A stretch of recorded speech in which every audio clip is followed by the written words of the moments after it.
boa noite. Deixa eu colocar um comentário.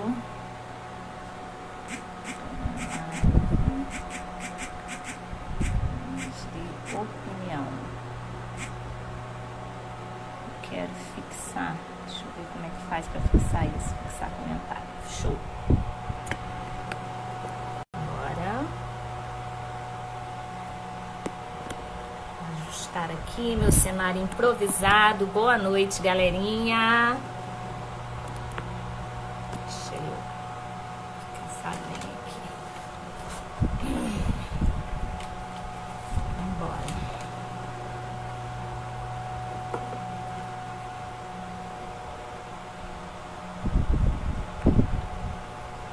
Boa noite. Só vou aguardar o meu convidado entrar.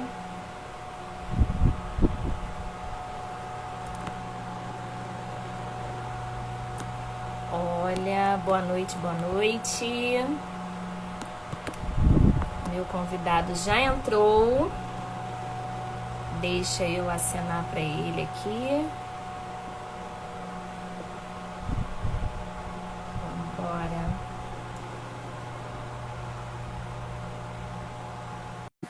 Boa noite para quem está entrando. Sejam muito bem-vindos a mais uma live Homens que Inspiram. Muito obrigada pela atenção de vocês. Boa noite, Diego, meu convidado especialíssimo, meu advogado. Boa noite. Acho tão chique falar isso, meu advogado. Boa noite, Letícia. Tudo bom? Ótimo, graças a Deus.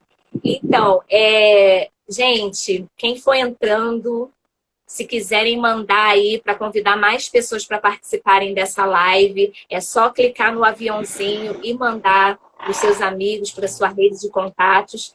E eu não vou me estender muito para que a gente tenha um tempo legal e que dê um espaço legal para o Diego conseguir responder com clareza todas as perguntas. Então, eu já vou iniciando, tá bom? Diego, seja muito bem-vindo mais uma vez. Obrigada pela oportunidade de falar com você. E eu queria que você se apresentasse da gente. Quem é Diego Deodato? Bom, Letícia, eu que agradeço pelo convite. Realmente, você já havia feito convite há bastante tempo, mas infelizmente eu nunca havia conseguido aceitar. E que bom que eu consegui aceitar e que hoje nós estamos aqui. Bom, gente, eu sou historiador, minha primeira formação foi em História e sempre fui um grande apaixonado pelo direito, sempre fui um grande apaixonado pelas leis, pelos direitos humanos.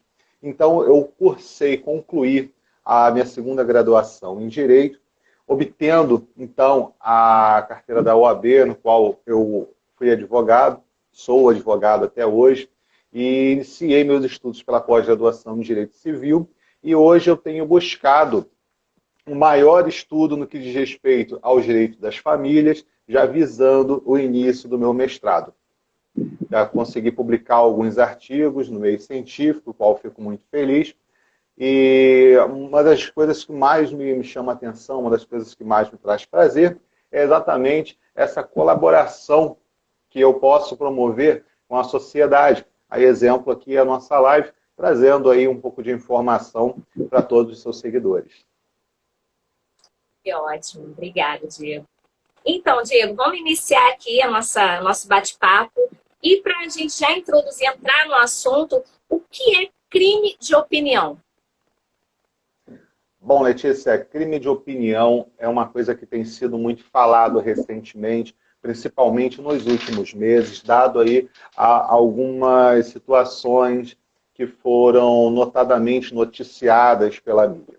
Uma delas que mais marcou, inclusive, foi a prisão da ex-ativista feminista, conhecida aí como Sarah Winter, que o nome dela real é Sarah Geromino, se não me engano, na qual ela fez uma publicação, uma divulgação, que foi enquadrado como crime de opinião. Então, a partir disso, as pessoas começaram a se perguntar, a procurar, a pesquisar o que seria esse crime de opinião. Então, resumidamente, o crime de opinião seria toda aquela opinião na qual você expressa dolosamente, ou seja, com intenção, qualquer tipo de opinião contra as instituições, contra a ordem pública e principalmente contra os principais agentes públicos, que seriam os líderes dos agentes públicos, por assim dizer. Vamos pegar o exemplo aí, ministro do STF, que foi, inclusive, o alvo das declarações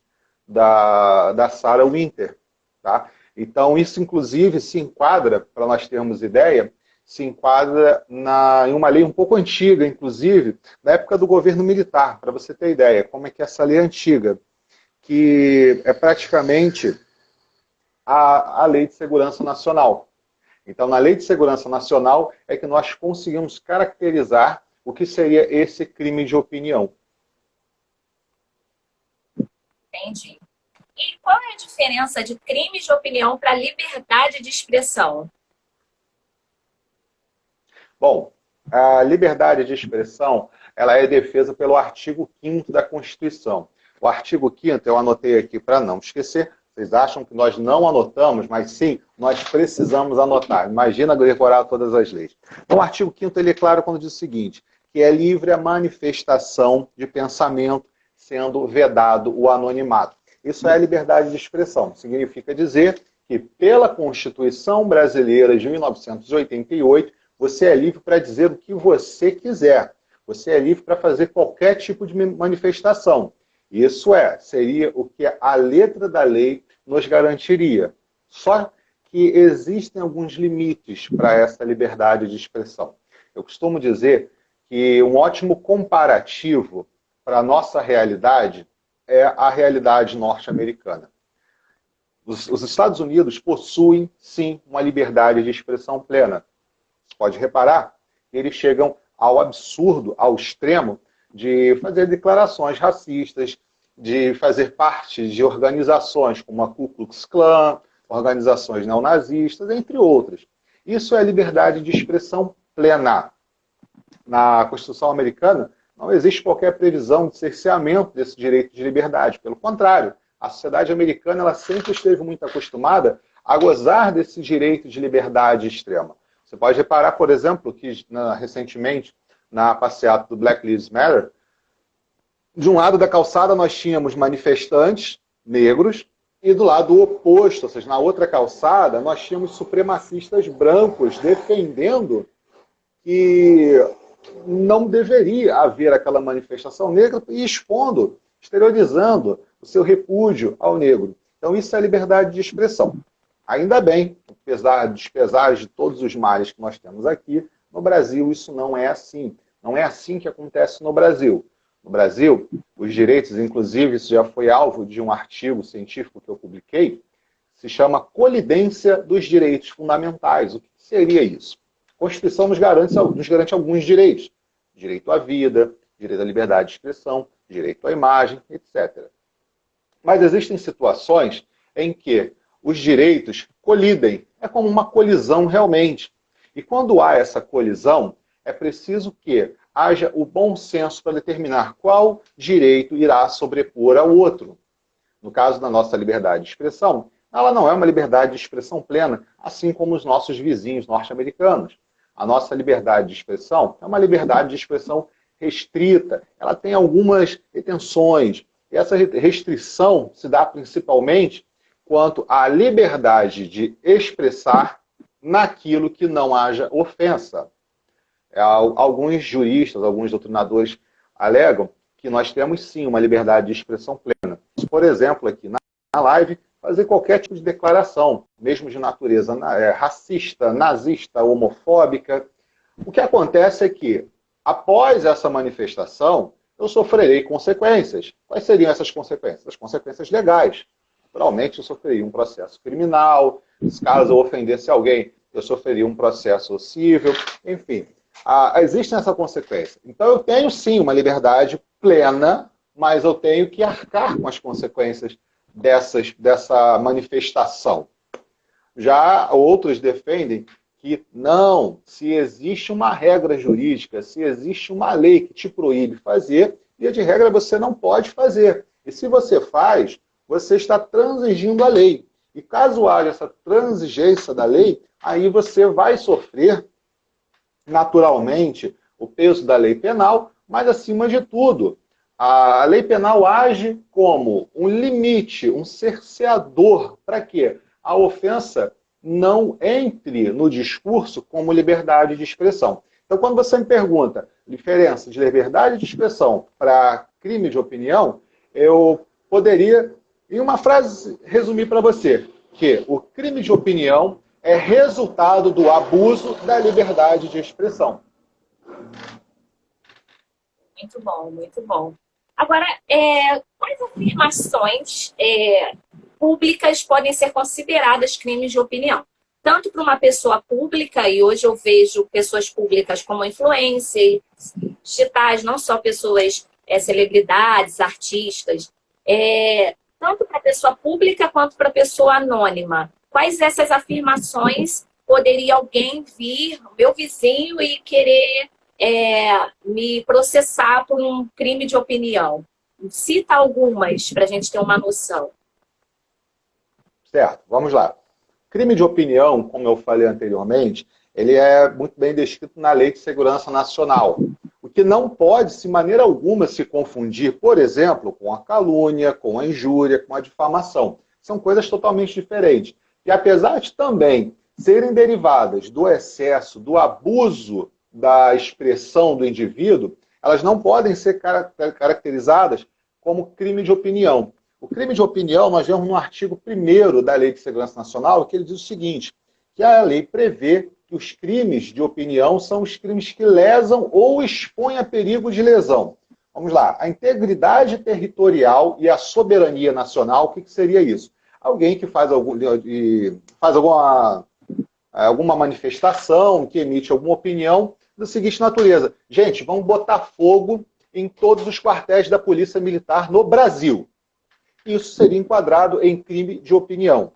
Pessoal, vamos tacar fogo, vamos incendiar, saquear todas as câmaras de vereador e prefeituras do Brasil. Isso seria enquadrado como um crime de opinião. Tá? O inciso 2º diz que o regime representativo democrático, federação, Estado de Direito. Então, se na minha declaração, se na minha opinião, houver alguma coisa que ponha em risco o Estado democrático de direito, a entidade federativa, que é o Brasil, os estados e todos os direitos que nele compõem, também estou incorrendo em crime de opinião. E, por fim, caso o meu discurso ponha em risco pessoas dos chefes dos poderes da União, que foi o caso aí da Sarah Winter. Ela foi enquadrada por crime de opinião exatamente pelo inciso 3º do artigo 1º da Lei Segurança Nacional, que, como eu falei, é uma lei bem antiga, é uma lei da época do governo militar, mas que ainda está em uso, ainda é vigente, então ela é cumprida. Sim. Como assim, muita coisa você já vem respondendo aqui, quando você tem uma opinião criminosa, qual é a sua responsabilidade em âmbito jurídico? No caso, o que eu vou responder judicialmente, caso eu seja incriminada, enfim, caso eu seja julgada, desculpa. Certo. Dependendo da declaração, o indivíduo pode responder no âmbito penal, ou seja, no criminal, e no âmbito civil. Como que acontece isso? Quando o indivíduo comete algum tipo de declaração que é previamente determinada pelo Código Penal como crime, vamos colocar aí racismo, vamos colocar aí a própria homofobia, vamos colocar aí crimes contra a honra de uma maneira geral, esse indivíduo ele pode responder criminalmente sim. Então vai ser instaurado o inquérito policial, desse inquérito policial será oferecida denúncia e o indivíduo vai responder criminalmente. Existem situações, por exemplo, em que uma manifestação pode atingir uma coletividade. Imagine você que eu faça aí uma declaração de natureza jocosa que acabe gerando uma série de problemas, de apelidos aí para uma determinada classe. Um exemplo aqui, vamos inventar aqui alguma coisa.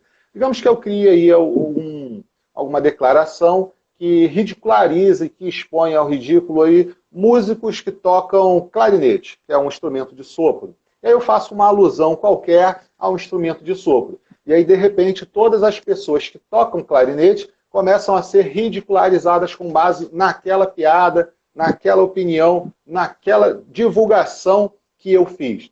Eu posso responder, sim, criminalmente, mas eu também posso responder civilmente, porque já entra na esfera dos danos morais, os famosos danos morais. Quando a minha opinião impõe o ridículo a alguém, e esse alguém sofre dor, angústia, sofrimento, vexame ou humilhação, segundo o meu professor, grande Sérgio Cavalieri Filho, foi desembargador, presidente do Tribunal de Justiça, foi meu professor de responsabilidade civil, e como ele sempre me ensinou, foi o seguinte: quando houver esses 5 elementos, aí sim nós conseguimos caracterizar a existência do dano moral. Então, se da minha opinião, se da minha declaração sobrevier qualquer tipo de humilhação, vexame, dor, angústia, desespero para um indivíduo, eu posso sim ser responsabilizado civilmente por danos morais. Claro, sempre levando em consideração a extensão desse dano. O que, dependendo do meio na qual for veiculado, dependendo da maneira como essa pessoa venha a ser humilhada, venha a sofrer o vexame, pode consideravelmente aumentar aí o valor indenizatório que essa pessoa tem direito. Entendi. Então a sentença ela pode variar, né? De um caso. Isso, ela vai variar de acordo com a intensidade da declaração, com a intensidade do dano e principalmente com a quantidade de pessoas que sofrem esse dano. Entendi. Agora, Diego, vamos deixar o nosso papo um pouquinho mais polêmico. Separei algumas perguntas aqui. Por acaso, no caso de religião, e eu vou dar um exemplo para que fique clara aqui a minha pergunta. Há um limite entre o meu direito e o do próximo quando se trata de religião? Exemplo, Porta dos Fundos, o caso bem polêmico, onde eles fizeram um especial de Natal e colocaram Jesus de uma forma homossexual, né? Eles colocaram Jesus como sendo homossexual. E isso foi falado, o cristianismo, as pessoas, os religiosos, levantaram e criticaram e condenaram, e aí gerou-se aquela dúvida. Há um limite para piada?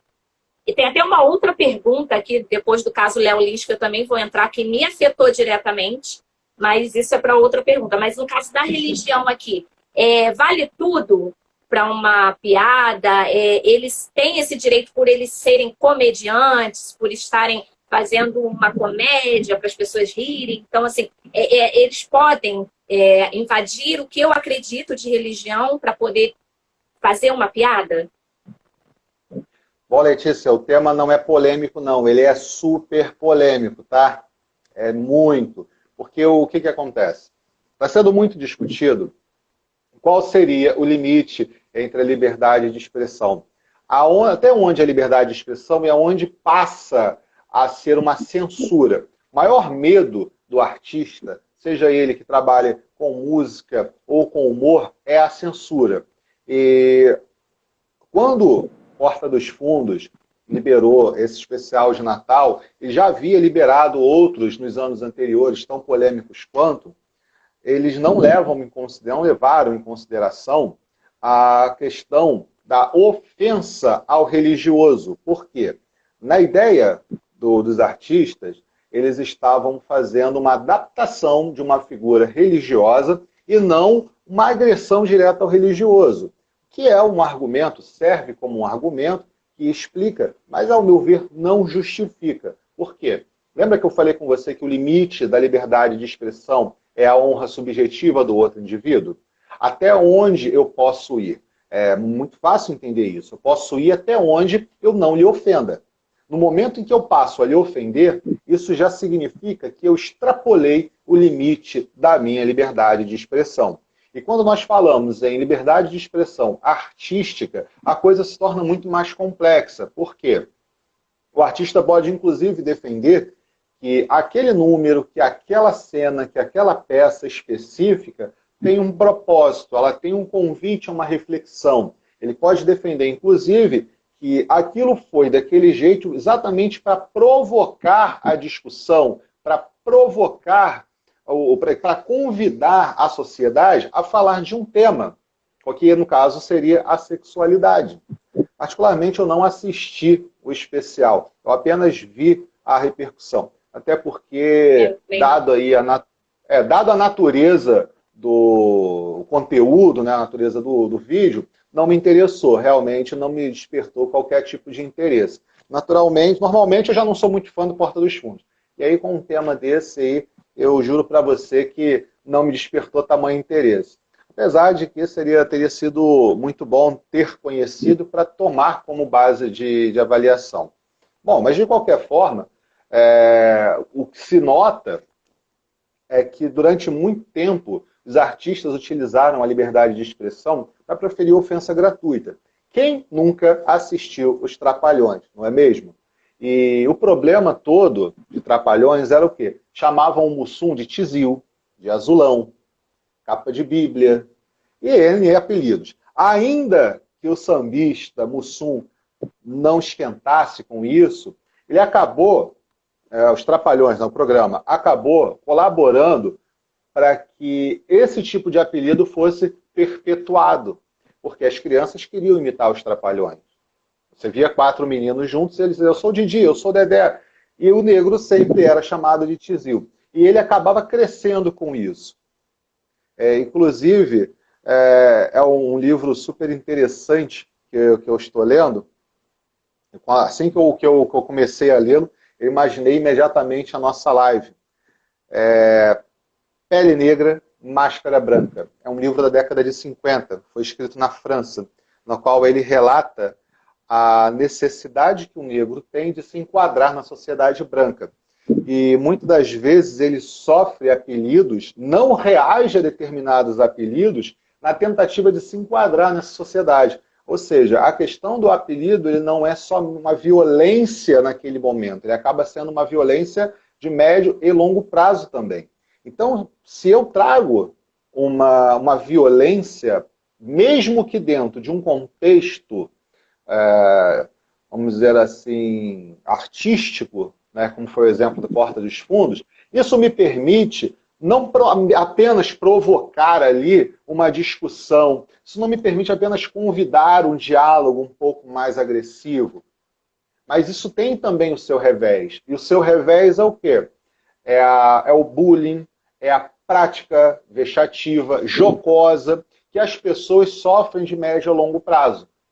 Então, para aquele que não entende o que está sendo falado, ele recebe de uma maneira e acaba deturpando aquela ideia, promovendo, ao invés desse diálogo, mais segregação.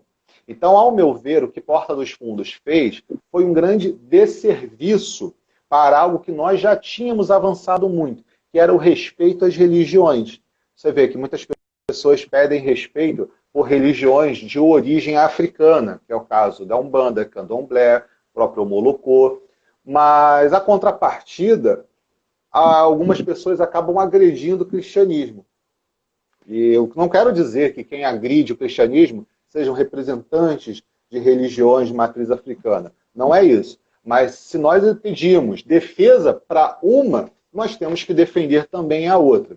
Ou nós agredimos todo mundo ou não agredimos ninguém. Ou nós entramos num estado de barbárie, ou nós entramos num estado de civilidade plena. O meio termo não é algo que se pode ter nesse processo, pelo menos. Verdade.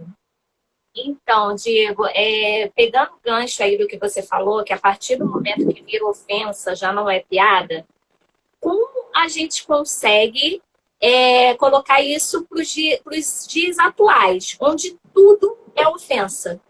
Tudo vira ofensa. Se a pessoa hoje me chamar de preta, não pode ser preta, porque preta é uma cor, é negra.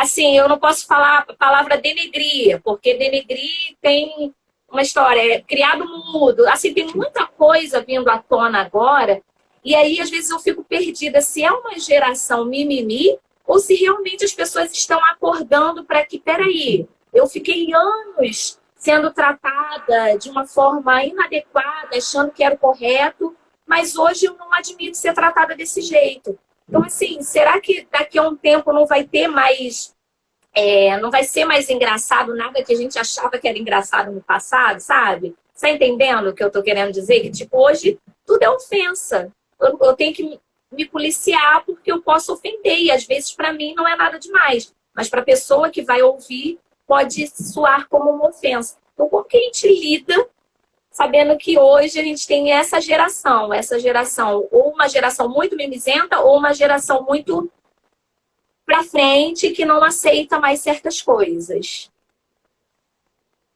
Letícia, uma observação muito interessante que você fez, tá? Inclusive, quando nós falamos em mimimi, quando nós falamos em vitimismo extremista, a primeira coisa que me vem à mente foi um caso muito recente também, da jornalista Glória Maria, se não me falha a memória, que fez uma declaração dizendo que tudo era mimimi e foi duramente criticada por representantes de movimento negro. Então, alguns, inclusive, dizendo que ela era uma vendida, que ela não representava a raça negra, que era uma falsa negra. Ou seja, as pessoas acabaram ofendendo gratuitamente a Glória Maria, apenas por expor a sua opinião. Engraçado, né? Que não é um país que tem a liberdade de expressão, e essa liberdade de expressão dentro daquilo que ela diz não incorre em qualquer questão penal, porque não é uma ofensa nenhuma. Simplesmente é a opinião dela, tá? E assim, o que eu observo, é óbvio que eu sou homem, branco, hétero, aquele que não pode opinar sobre determinados assuntos porque não sofre determinados preconceitos. Eu, por exemplo, não posso falar sobre a realidade da mulher, não posso falar sobre a realidade do homossexual, não posso falar sobre a realidade do negro. Eu não vivo isso. Tá? Eu não passo pelos problemas que você como mulher, você como negra, passa. Mas o que eu posso dizer é o seguinte, o que eu ainda posso dizer dentro daquilo que eu percebo, dentro das minhas experiências, é que as pessoas estão se tornando cada vez menos suscetíveis às palavras que desagradam. Cada vez mais as pessoas estão exigindo os seus direitos, cada vez mais as pessoas estão exigindo o respeito. É claro que existem situações em que podem ser consideradas extremas, e a própria Glória Maria deixou isso bem claro. Ela se manifestou de uma forma brilhante, em que ela falou assim, gente, nós não podemos aqui levantar uma bandeira como Malcolm X fez na década de 70 nos Estados Unidos. Malcolm X defendia que os negros pegassem armas e simplesmente enfrentassem a população branca, escravizando-a se fosse necessário e tomando os Estados Unidos. A contrapartida, nós tínhamos a visão de Martin Luther King dizendo que não, que isso era errado e que precisávamos sim conviver em harmonia. Mas o fato é que os tempos estão extremistas. É claro que não são todos, mas algumas pessoas acabam defendendo, inclusive, a visão do Malcolm X quanto à questão da intolerância a qualquer tipo de opinião diferente da sua. Então, o que você caracteriza como mimimi, eu poderia caracterizar como o resultado de anos e anos de preconceito escrachado. Poderia dizer que é o resultado de anos e anos de descaso da sociedade e que culminaram no ápice de sentimentos, de emoções que estão mal direcionados. Então, muitas pessoas acabam reclamando de tudo, mas acabam não reivindicando nada. Isso aí é uma questão que é muito latente, por exemplo, no movimento feminista. Nós temos, entre feministas, divergência de opiniões absurdas. E aí eu, como homem, não consigo entender qual é o objetivo do feminismo. É claro, eu consigo entender algumas coisas em comum, como igualdade salarial, que é uma realidade mais dos Estados Unidos do que no Brasil, uma questão de assédio, a questão de postura de alguns homens, mas eu não consigo compreender o contexto geral. Isso por quê? As opiniões são divergentes. E a mesma coisa tem acontecido em todos os segmentos de pessoas que se enquadram naquele rol de minorias, que seriam homossexuais, negros, também as mulheres, como eu falei. Então, eles acabam criando um discurso pluralista. Esse discurso pluralista é visto como mimimi, quando, na verdade, deveria haver um discurso único que agregasse e trouxesse, eu sempre vou repetir aquela expressão, convidasse ao diálogo e trouxesse, agregasse pessoas que não fazem parte do seu meio.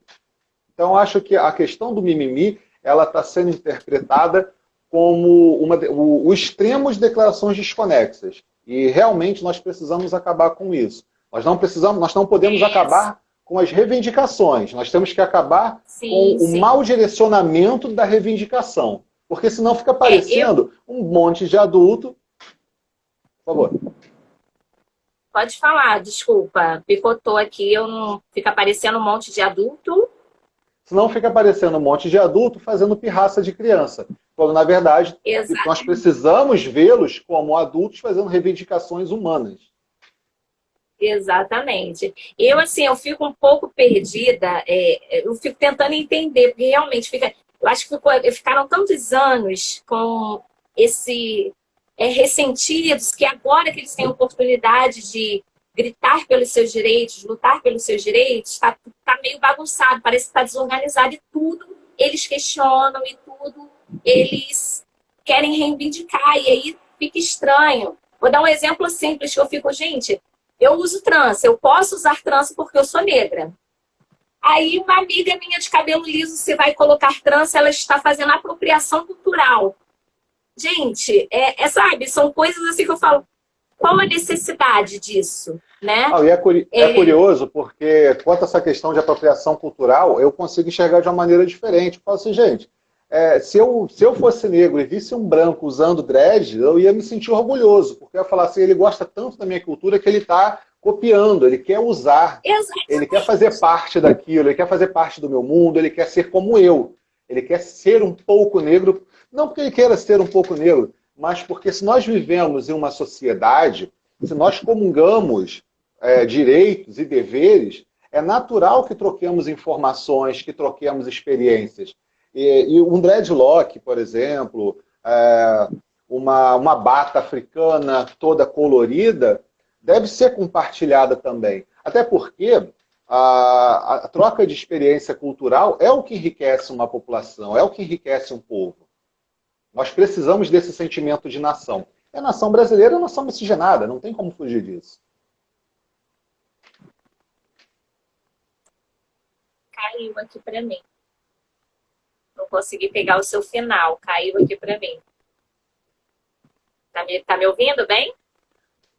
Mais ou menos, mais ou menos. A minha recepção do seu sinal não está muito boa. E como é que está a minha recepção para você? Eu também estou tendo um pouquinho de dificuldade em te ouvir. Mas vamos lá, vamos começar. A galera tá ouvindo bem? Para mim é que travou quem está entrando, enfim. Vamos lá. Fake news. Vamos falar um pouquinho sobre fake news? De uma forma resumida, eu queria que você falasse o que é fake news, qual a extensão de responsabilidade de quem propaga a fake news e de quem cria a fake news. Certo, vamos lá. Fake news é uma expressão americana. Nós não possuímos essa expressão aqui. Então, nos Estados Unidos, fake news tem a ideia de informação propositalmente divulgada com o intuito de levar aquele que recebe ao erro. É a famosa mentira. Isso é a fake news. No Brasil, nós estamos utilizando esse termo há pouco tempo, mas ele representa praticamente a mesma coisa. Existe aí um projeto de criminalização de fake news que ainda não andou muito, porque nós temos um grande problema, que é o seguinte: nós vamos condenar aquele que propaga ou apenas aquele que cria? Porque aquele que propaga, muitas das vezes, pode estar propagando sem maldade nenhuma. Lembrando que a fake news tem a intenção, a fake news tem o objetivo de trazer uma informação errada, uma informação mentirosa, para interesses próprios. Vamos colocar aí, por exemplo, no âmbito político, um candidato pode liberar uma informação falsa contra outro, com o intuito de fazer com que ele caia nas pesquisas e no gosto popular. Então, a fake news, até o momento, ela está sendo tratada da seguinte maneira no Brasil. Aquele que cria, aquele que é o primeiro divulgador, é responsabilizado caso dessa informação sobrevenha qualquer tipo de prejuízo a alguém. Lembra que eu falei com você anteriormente que a pessoa pode ser condenada tanto criminalmente quanto civilmente?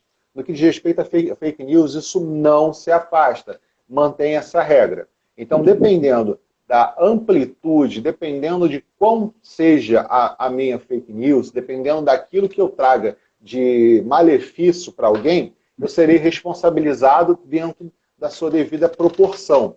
Terei que responder por perdas, danos ou por qualquer tipo de outra consequência. Mas, a princípio, o propagador, aquela famosa tia do Zap Zap, que sai encaminhando qualquer tipo de coisa que deixa ela chocada, não será responsabilizada. Só mesmo aqueles que criaram e que deram início a essa divulgação em massa. Entendi.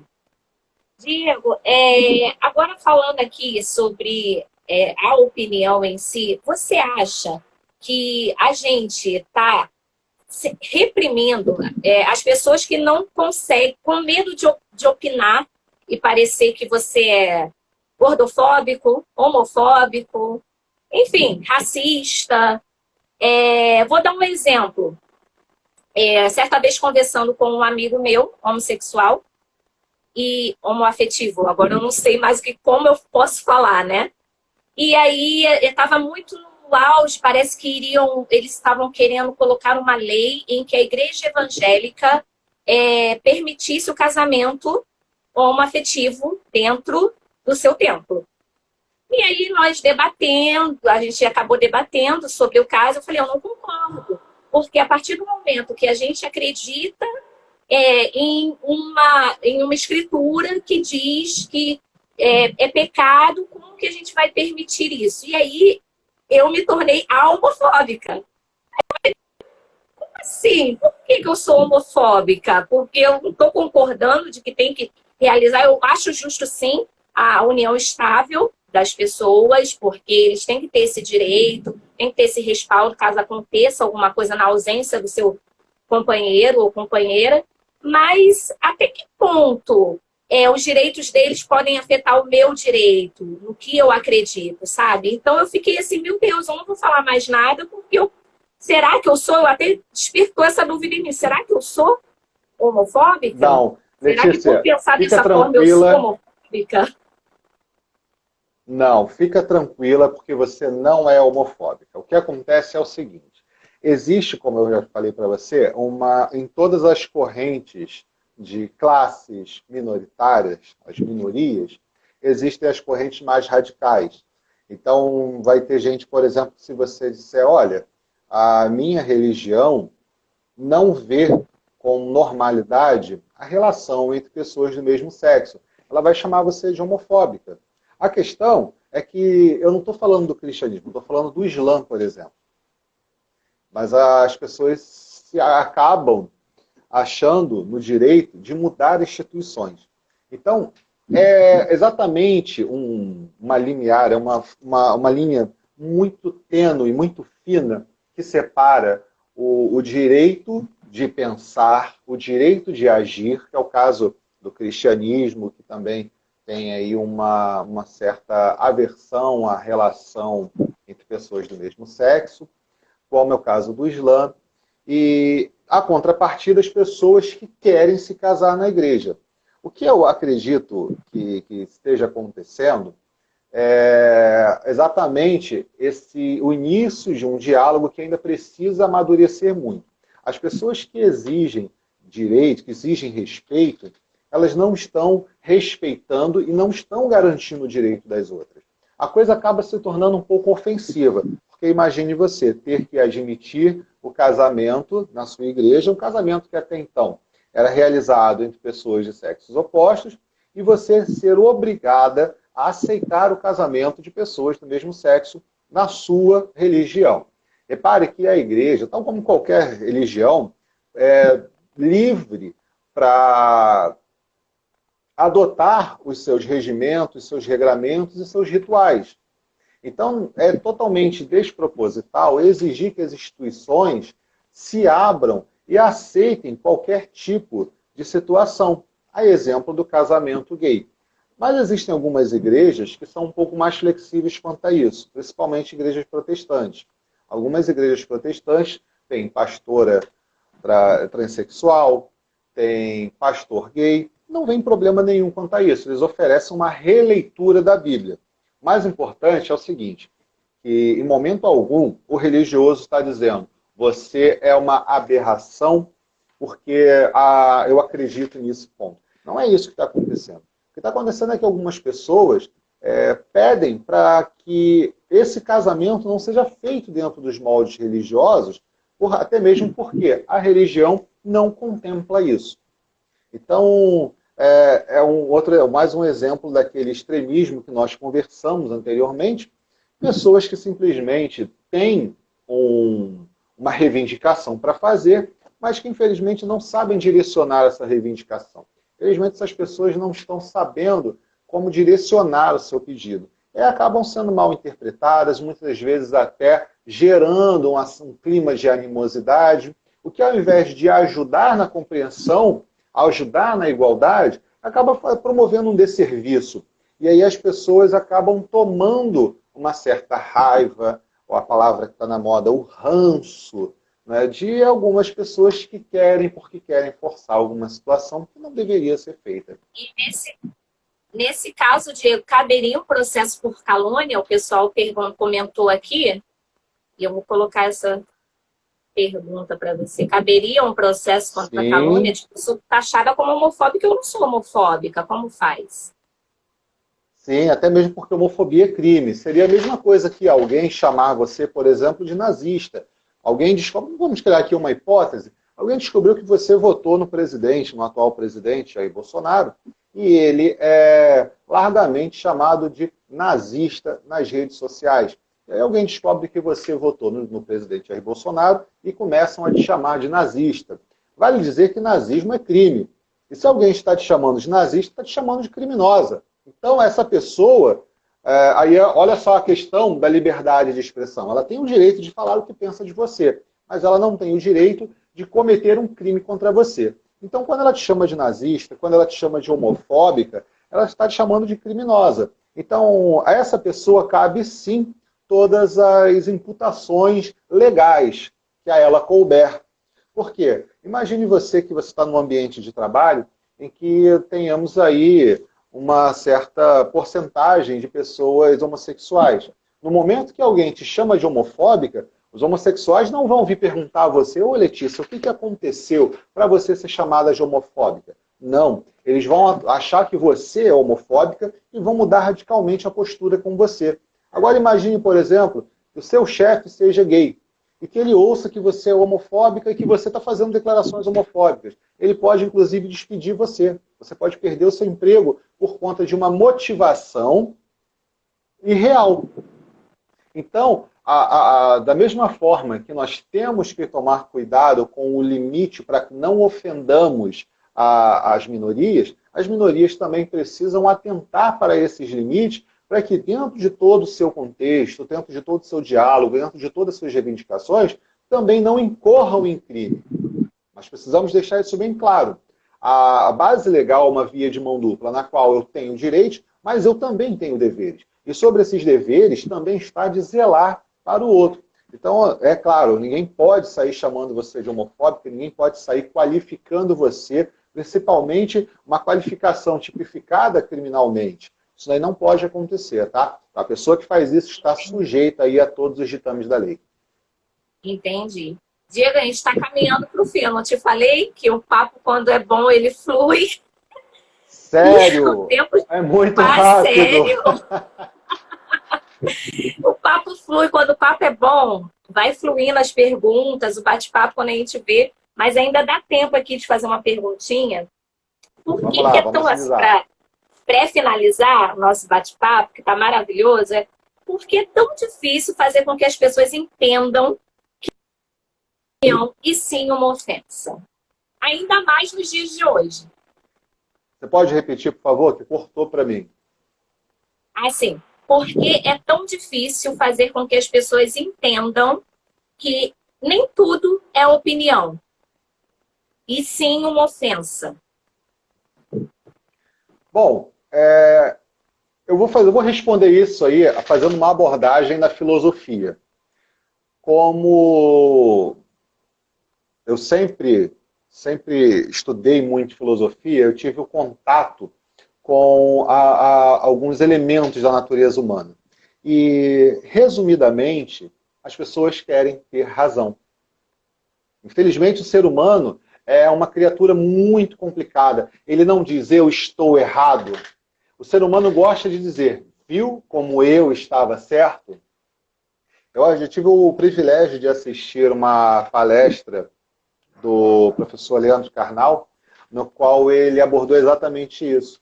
O ser humano é a única criatura que faz questão de estar 100% certo, quando ele está 100% errado.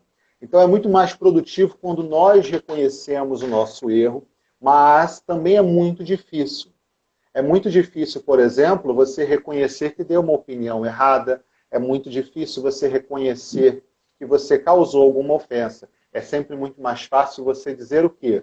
Mas eu estou certa, você não entende o meu ponto de vista. Se você estivesse na minha pele, você saberia o que eu estou passando. Se você pensasse como eu penso, você veria que eu tenho razão. Então, situações como essa fazem com que o ser humano se transforme em uma criatura muito difícil, de dificuldade no aprendizado. O nosso principal aprendizado é exatamente isso aqui, ó, que nós estamos fazendo. É a troca de opiniões, é a troca de informações.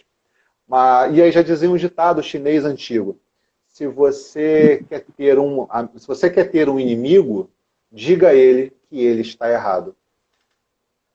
Nossa, é verdade. Diego, estamos caminhando para o fim. Eu quero te agradecer, vou pedir para você deixar uma mensagem, né? Dá vontade de sair perguntando, mas eu fiquei com medo de sair do nosso roteiro, porque crimes de opinião no atual mundo que a gente está vivendo, que parece que é um mundo totalmente diferente da década de 90, né? Eu sou da década de 90. É outra coisa. Hoje eu olho e falo, meu Deus, nossa, é muito estranho viver no mundo de hoje. Tudo, assim, muita coisa que você olha assim, é melhor ficar quieto, é melhor se calar. É por isso que, às vezes, quando começam as militâncias, né, a vida de negros importa e tudo, é bem legal. Eu vejo que tem pessoas que realmente, não é só naquele momento, elas agem o ano inteiro, mas eu vejo pessoas que só fazem, não, vou fazer porque... Aí eu sempre... Não falo nada, eu prefiro às vezes não comentar, não postar nada, porque, sei lá, tá estranho viver nesse mundo onde tudo é ofensa, tudo é caracterizado como, olha, eu não posso ofender, eu tô faltando com respeito, mas enfim, é a vida, né? Nós temos que nos adaptar a esse novo normal. E eu quero te agradecer, queria que você deixasse uma mensagem para a galera que nos acompanhou. Agradecer pela a oportunidade, foi, sacrifício. Mas eu entendo que deve ser bem corrido. Gente, para quem não sabe, Diego é meu advogado. A gente já ganhou 2 causas, né, Diego? Na terceira podemos pedir música. Eu conheci o Diego de uma forma muito inusitada, através da mãe dele, numa fila de uma loja. E ele foi... Vou fazer agora aqui, um jabá do Diego.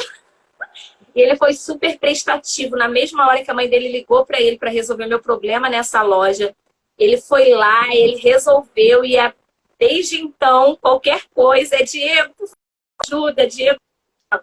Então, quem estiver precisando aí de uma orientação, de uma ajuda, super indico o Diego Deodato, melhor advogado. Todas as minhas causas já ganhou. Então, Diego, te agradeço demais pela oportunidade de estar conversando com você e quero que você deixe uma mensagem aí para a galera que está assistindo e que vai assistir, que eu vou deixar gravada no meu Instagram. Obrigado mais uma vez, Letícia, pelo convite. Realmente, por conta da minha agenda, nós quase não conseguimos fazer essa live, mas que bom que conseguimos. Espero poder fazer mais algumas, eu adorei. É sempre muito bom estar conversando com você. Foi um prazer imenso hoje conversar também para todos os seus seguidores. Eu adorei. É um tema que é muito comum, é muito atual. Nós estamos vivendo esse período de transitoriedade, de pensamentos, de ideias, de conceitos. Como você falou, as pessoas da década de 90 não conseguem se enquadrar muito facilmente aos novos conceitos, e realmente é uma ruptura muito brusca, é uma ruptura abrupta, nós sentimos muita dificuldade, muita diferença, mas essa geração que está chegando aí tem muito o que ensinar, ele só precisa um pouco de direcionamento ainda, tá? E vamos fazer outras lives aí, tá? Vamos fazer. Agradeço muito aí a oportunidade. Muito obrigada, gente. Muito obrigada pela atenção. Muito obrigada pela companhia de vocês aqui, quem interagiu também. O meu travou aqui, eu não sei quantas pessoas entraram, só deu para ver 2 comentários, mas quero agradecer muito. Mais uma live, Homens que Inspiram. E o Diego, ele me inspira muito, admiro demais o trabalho dele, a forma como ele conduz, a forma como ele me trata como cliente. Então, assim, é muito legal você ter uma pessoa ali de confiança que você pode confiar. E é isso, gente. Sigam ele, Deodato 13. E muito obrigada, uma boa noite para todos. Boa noite, Diego. Tchau, tchau. Boa noite. Tchau, tchau. Boa noite.